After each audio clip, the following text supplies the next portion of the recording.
Hello दोस्तों, स्वागत करते हैं आप सभी का आपके अपने यूट्यूब चैनल जैकपुर पे। आज के इस वीडियो में हम क्या करेंगे ये सबसे पहले आप लोगों को समझा देना चाहते हैं। देखिए, आप लोग अगर मुझे अपना भाई मानते हो, अपना दोस्त मानते हो, अगर अपना गुरु मानते हो, तो मेरी एक बात को ध्यान रखना। ये जो वीकली टेस्ट हो रहा है ना, ये आप लोगों को बर्बाद करके रख देगा। क्यों? हमने देखा है कि बहुत सारे बच्चे जो होते हैं या बच्चियाँ हैं जो भी है, ये लोग कर क्या रहे हैं, वीकली टेस्ट पे केवल और केवल ऑब्जेक्टिव पे फोकस कर रहे हैं और सब्जेक्टिव को छोड़ दिया करते हैं। आपको क्या लगता है, सब्जेक्टिव में मात्र आपको 2 चैप्टर है, आपका यहाँ पे एक फसल है, एक आपका दंतुरित मुस्कान है। दोनों में से मात्र आपको 2 क्वेश्चन दिखेगा। क्या इस 2 क्वेश्चन को आप कंप्लीट करके फाइनल एग्ज़ाम को पास कर पाओगे? इस सवाल के जवाब में लगभग 100% लोगों का यही जवाब आएगा कि बिल्कुल जो है हम लोग जो है नहीं पास कर पाएँगे केवल वीकली टेस्ट की अगर हम तैयारी करें। क्यों? देखिए, ये सब सवाल जो आप देख पा रहे हो, पहले देख लो, ठीक है? ये सवाल सभी के पास होगा, लेकिन इस तरह के वीडियोज़ बनाने का केवल मेरा मकसद ये होता है कि इतने लंबे-लंबे सवाल को याद करना बिल्कुल टफ़ हो जाता है, तो हम इसमें आपको शॉर्ट करके बताएँगे, क्या-क्या आपको इम्पोर्टेंट पॉइंट्स है वो बताएँगे और इन्हीं में से आपको ऑब्जेक्टिव कौन-सा पूछा जाएगा वो भी आपको हम बताने वाले हैं, ठीक है? मेरा मकसद है आप लोगों के फाइनल एग्ज़ाम को तैयारी करवाना। अगर आप लोग केवल और केवल वीकली टेस्ट को फ़ोकस कर रहे हैं तो आप हमारे वीडियो को छोड़कर जा सकते हैं, ठीक है? और जो लोग फाइनल एग्ज़ाम की तैयारी करना चाहते हैं वो इस वीडियो में बने रहेंगे। अब देखिए, यहाँ पर जो है आपको दिखा देते हैं, ये जो मॉडल पेपर है ये किसका है? जेसीईआरटी रांची झारखंड सरकार का है, ठीक है? ये हमने जारी नहीं किया है। बात समझ में आया कि नहीं? ये आपका जेसीईआरटी रांची का है, उन्होंने ये क्वेश्चन बैंक आपको दिया है। तो आपको क्या लगता है यहाँ पे जो सवाल है वो बिल्कुल बकवास है? मतलब किस लिए दिया है? ये सब सवाल जो इम्पोर्टेंट है जिसको आप लोग याद नहीं कर रहे हो, एकदम से उसको छोड़ कर रख दिए हो, क्यों छोड़ दिए हो भाई? अगर ये एग्ज़ाम में आ जाएगा तो क्या करोगे ये बताओ? छोड़ कर आओगे? ये जो सवाल है आपके पास, कवि नागा अर्जुन का संक्षिप्त परिचय दें, अगर ये एग्ज़ाम में आ गया तो 5 नंबर से कम का नहीं आएगा। अगर आप इसको छोड़ते हो तो 5 नंबर आपका लॉस, ठीक है? तो चलिए ज़्यादा बातें ना करते हुए वीडियो को शुरू करते हैं। यदि आप हमारे चैनल पे पहली बार आए तो सब्सक्राइब कर लीजिए सबसे पहले, ठीक है? सब्सक्राइब कर लेने का फ़ायदा बताएँगे। पहला फ़ायदा होगा कि आपको वीडियो का नोटिफिकेशन जाएगा।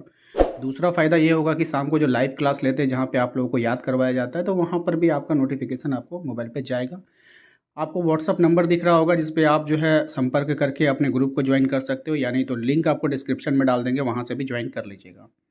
तो देखिए, सबसे पहला सवाल में आपसे कहा गया है कि कवि नागा अर्जुन का संक्षिप्त परिचय आपको देना है। क्या देना है? परिचय देना है। बहुत ही इंपॉर्टेंट है, वीबीआई क्वेश्चन है, लेकिन इतना लंबा है, हो सकता है कि आप लोग याद करने में घबराते हो, तो चलिए आपको बताते हैं कौन कौन से लाइन को आपको याद करना है। सबसे पहला मोस्ट यहाँ से शुरू कीजिएगा। कवि नागा अर्जुन का जन्म 1911 ईस्वी में बिहार के दरभंगा जिले में सतलखा गांव में हुआ था। यहाँ पे 3-4 क्वेश्चन आपको पूछा जा सकता है ऑब्जेक्टिव में। सबसे पहले, कवि नागार्जुन का जन्म कब हुआ? तो 1911 में हुआ था, पहला। दूसरा, कहाँ में हुआ था? तो बिहार में हुआ था। बिहार में कहाँ हुआ था? दरभंगा में हुआ था। दरभंगा के किस जगह पे हुआ था? कौन से गांव में हुआ था? तो सतलखा गांव में हुआ था। देख लीजिए, इतना आपको याद करना ही होगा, नहीं करोगे ऑब्जेक्टिव में कुछ भी पूछ सकता है भाई, ऑब्जेक्टिव है। उसका मूल नाम बैद्यनाथ मिश्र था। अब यहाँ से आपको क्वेश्चन पूछेगा कवि नागार्जुन का मूल नाम क्या था, तो आपको बताना है बैद्यनाथ मिश्र था, ठीक है? आरंभिक शिक्षा संस्कृत पाठशाला में हुई थी, ठीक है? फिर आगे की पढ़ाई के लिए बनारस और कोलकाता भी गए। यहाँ पर जाके आपको रुक जाना है, ठीक है? ये सब्जेक्टिव का हमने बताया। अभी आप जो लिखोगे यहाँ पे आके रुक जाओ। वे सन 1936 ईस्वी में श्रीलंका गए और बौद्ध धर्म की दीक्षा प्राप्त करने के बाद 1938 ईस्वी में पुनः स्वदेश लौटे। इसमें आपको एक डेट याद करना है, 1936 में वो कहाँ गए थे? श्रीलंका गए थे। कौन? कवि नागार्जुन 1936 में कहाँ गए थे? श्रीलंका गए थे, ठीक है? बात समझ में आई? घुमक्कड़ और अक्कड़ स्वभाव के कवि, कई बार संपूर्ण भारत की यात्रा। सन 1998 ईस्वी में उनका निधन हो गया। लास्ट लाइन जो यहाँ तक आप लोग लिख लीजिएगा, ठीक है? उसके बाद जो है ये वाला लाइन आपको ऑब्जेक्टिव में लिखना है, सन 1998 ईस्वी में उनका निधन हो गया। तो कवि नागार्जुन का निधन कब हुआ था? 1998 ईस्वी में, ठीक है? सब्जेक्टिव के लिए वही तक लिखना है आपको। बात समझ में आएगा नहीं? सब्जेक्टिव में फिर आपको यहाँ से शुरू करना है। क्या? उनकी प्रमुख काव्य, ठीक है? यहाँ से लिखिएगा, उनकी लगा दीजिएगा यहाँ पे। उनकी प्रमुख काव्य युगधरा, सतरंगी, पंखों वाली, हजार हजार बाहों वाली, तुमने कहा था, मैं मिलिट्री का बूढ़ा घोड़ा आदि इनकी प्रमुख काव्य कृतियाँ हैं, ठीक है?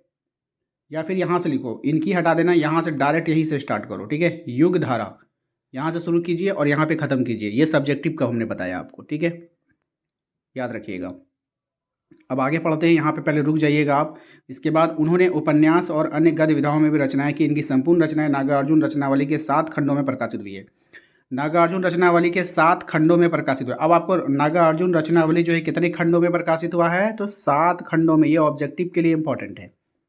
किसके लिए इंपॉर्टेंट है? ऑब्जेक्टिव के लिए। इसको आपको ऑब्जेक्टिव में रखना है, ठीक है? वन लाइनर बना लीजिएगा इसका। उसके बाद है कवि नागार्जुन मैथिली भाषा में भी यात्री नाम से लिखा करते थे। मैथिली भाषा में किस नाम से लिखा करते थे? यात्री भाषा में। ये क्वेश्चन आपका ऑब्जेक्टिव में पूछा गया है। इन्हें हिंदी अकादमी पुरस्कार, दिल्ली शिखर सम्मान, उत्तर प्रदेश भारत और पुरस्कार, बिहार राजेंद्र प्रसाद पुरस्कार आदि सम्मान से सम्मानित किया गया। ठीक है, अब सब्जेक्टिव में हम आपको बता देते हैं क्या लिखना है यहाँ पे। यहाँ से लिख लीजिएगा, ठीक है। यहाँ से लिखिएगा इनकी संपूर्ण रचनाएं। यहाँ से इनकी संपूर्ण रचनाएं नागार्जुन रचनावली के 7 खंडों में प्रकाशित है। कवि नागार्जुन मैथिली भाषा में यात्री नाम से लिखा करते थे। इन्हें हिंदी अकादमी पुरस्कार, दिल्ली शिखर सम्मान, उत्तर प्रदेश भारत भारती पुरस्कार एवं बिहार का राजेंद्र प्रसाद पुरस्कार आदि से सम्मानित किया गया। ये आपको इतना लिखना होगा सब्जेक्टिव में, और इससे ज़्यादा छोटा करोगे तो फिर आपको नंबर से नहीं मिलेगा। ठीक है, तो ये तो क्लियर हो गया सभी को। यहाँ से आप लोग इसको नोट कर लेना। इसके बाद देखिए यहाँ पर एक मोस्ट इंपॉर्टेंट सवाल है, यह दंतुरित मुस्कान कविता का संक्षिप्त परिचय देना है। बात समझ में आई कि नहीं? ये सार है बिल्कुल। यहाँ से देखते हैं कौन कौन से ऑब्जेक्टिव निकल कर आ सकते हैं, और ये भी काफ़ी इंपॉर्टेंट है। जो लाइन छांटने वाला होगा हम यहाँ पे आपको हटाकर दिखा देंगे। ओके, चलिए देखिए यहाँ पे सबसे पहला लाइन है, कवि नागार्जुन द्वारा रचित कविता यह दंतुरित मुस्कान एक छोटे बच्चे के मनोहरी और मोहक रूप को अभिव्यक्त करने वाली कविता है। ये प्योर हिंदी लैंग्वेज का इस्तेमाल किया गया। और जब आप परीक्षा देते हो ना, तो परीक्षा में लिखा रहता है विद्यार्थी यथासंभव अब प्रश्नों का उत्तर अपने शब्दों में दें। अगर आपको इसका उत्तर पता है तो आप अपने शब्दों में दे सकते हैं। आपका जो भाषा है, हिंदी भाषा है, आप जिस भाषा में बोलते हो बस उसका सही उच्चारण होना चाहिए। ठीक है,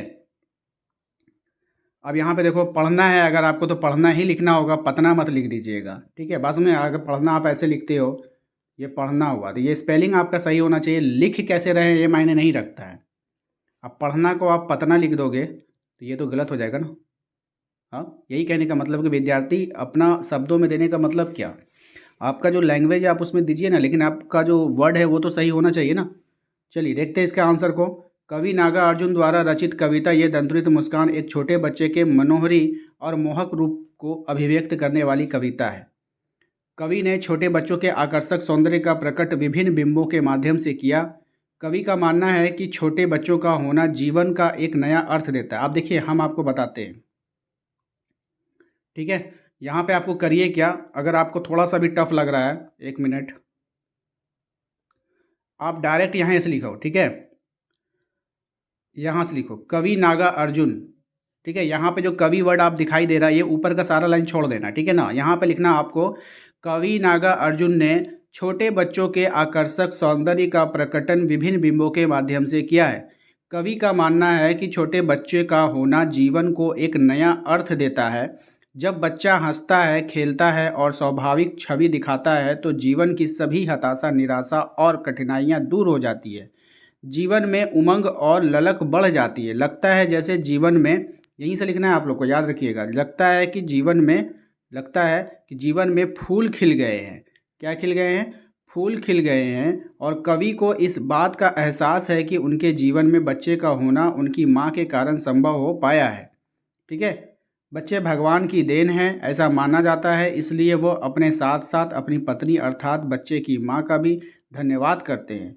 कुल मिलाकर इस कविता में बच्चों के होने से जीवन पर पड़ने वाले सभी प्रकार के सकारात्मक प्रभाव का वर्णन किया गया है। तो आपको पूरा यहाँ तक आपको पढ़ना होगा, और मुझे नहीं लगता कि इसका लैंग्वेज इतना टफ है कि आप लोग याद नहीं कर पाओगे। बहुत ही ईजी लैंग्वेज है, अच्छे से याद हो जाएगा। ठीक है, इसके बाद देखिएगा ना, यहाँ पे 2 सवाल आपको दिखेगा। ठीक है, अब आपको देखिए थोड़ा सा आसान करते हैं। यहाँ पे देखिए 2 सवाल आपको दिखेगा। पहला सवाल आपसे पूछा है पाठ के आधार पर बच्चों के रूप सौंदर्य अपने शब्दों में लिखे। कुछ नहीं, इसके ऊपर जो आपने याद किया है ना, वहाँ पे कवि नागार्जुन वाला बात हटा करके जो बच्चों के बारे में बताया गया, जितनी भी बातें हैं बच्चों वाली, वो सब इसमें लिख दीजिएगा, आपका सही हो जाएगा। ठीक है, ऐसा नहीं कि इसको लिखना ज़रूरी है। ठीक है, आप एक ही को उसको सिर्फ याद कर लो। उसके बाद देखिए यहाँ पर भी क्या क्या आ गया क्वेश्चन, ये दंतुरित मुस्कान कविता का भाव सौंदर्य अपने शब्दों में प्रस्तुत करें। वही को सेम टू सेम उतार दीजिए यहाँ पर, जो आपने ऊपर वाला भी याद करवाया आपको, बस वही को लिख देना है। इतना उसको याद करने की आवश्यकता नहीं है। ठीक है, बात समझे कि नहीं? और बच्चों का तारीफ़ ही तो करना था। ऊपर वाले में भी हमने तारीफ़ कर दिया, नीचे वाले में भी तारीफ़ कर दिया। घुमा फिरा के कितना तारीफ़ करोगे, जितना करना है कर दो। ठीक है, बात समझ में आया कि नहीं? अब आते हैं इस सवाल को, देखिए ध्यान से, ये भी सवाल काफ़ी इंपॉर्टेंट है। कह रहा है कि फसल कविता का भावार्थ अपने शब्दों में लिखिए। बोलिए इंपॉर्टेंट नहीं है ये? ये भी बहुत इंपॉर्टेंट है। ठीक है, चलिए इसको देखते हैं, और अगर इसको छोटा करने का होगा तो हम लोग छोटा भी करने का कोशिश करेंगे। कह रहा है कवि नागार्जुन ने फसल कविता में फसल की सुंदरता की व्याख्या किया। ये तो लाइन तो लिखना ही पड़ेगा। कवि कहता है कि फसल एक एक के नहीं कई नदियों के पानी का जादू है। ये लाखों लोगों के हाथों का स्पर्श का प्रतिफल है।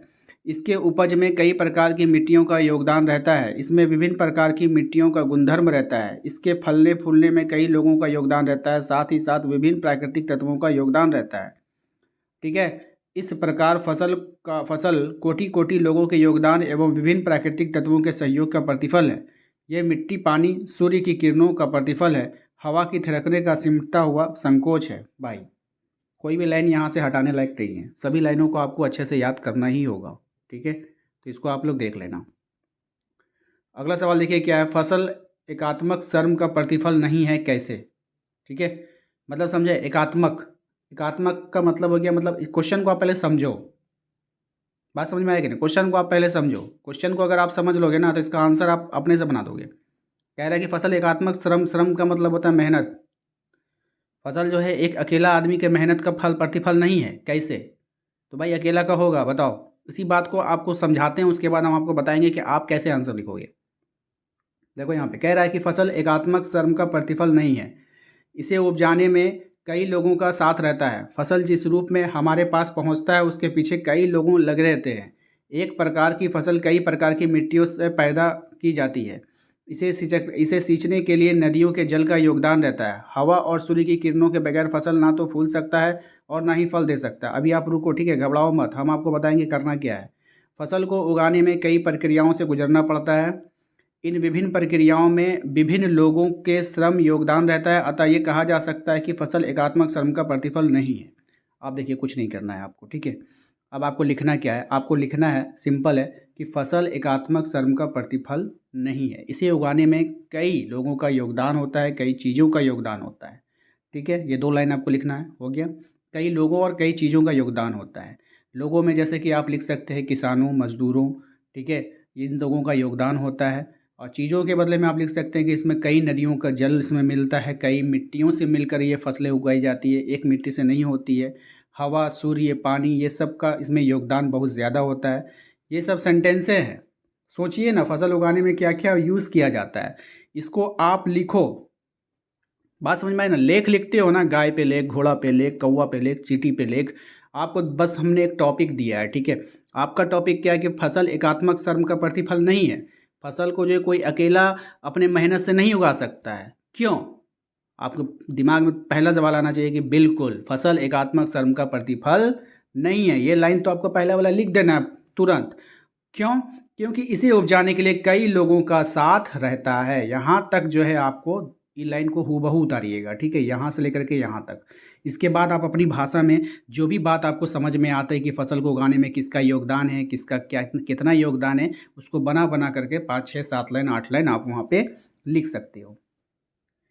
तो उम्मीद करते हैं कि आप लोगों को समझ में आ गया होगा। बाकी का सवाल हमने इसके पार्ट 1 और पार्ट 2 सब्जेक्टिव वाले में करवा दिया है। यदि आप लोगों ने नहीं देखा है तो अलग से प्लेलिस्ट बना दिए हैं, वो प्लेलिस्ट पे जाकर अपने सभी वीडियो को देख सकते हो। प्लेलिस्ट का लिंक आपको अभी दिख रहा होगा, वहाँ पे क्लिक करके देख लीजिए, यानी तो डिस्क्रिप्शन में भी लिंक डाल देंगे, वहाँ से भी आप देख लीजिएगा। चैनल पे यदि पहली बार आए तो सब्सक्राइब कर लीजिए, बेल आइकन को दबा लीजिए ताकि आने वाली हर एक वीडियो का नोटिफिकेशन आपके मोबाइल पे चला जाए। मिलते हैं अगले वीडियो में। वीडियो कैसा लगा प्लीज़ कमेंट कर हमें ज़रूर बताइए, वरना इस तरह के वीडियोज़ बनाने से फिर क्या फ़ायदा। ठीक है, तो आप लोग कमेंट किया कीजिए और शेयर किया कीजिए अपने सभी दोस्तों को। मिलते हैं अगले वीडियो में। Thank you.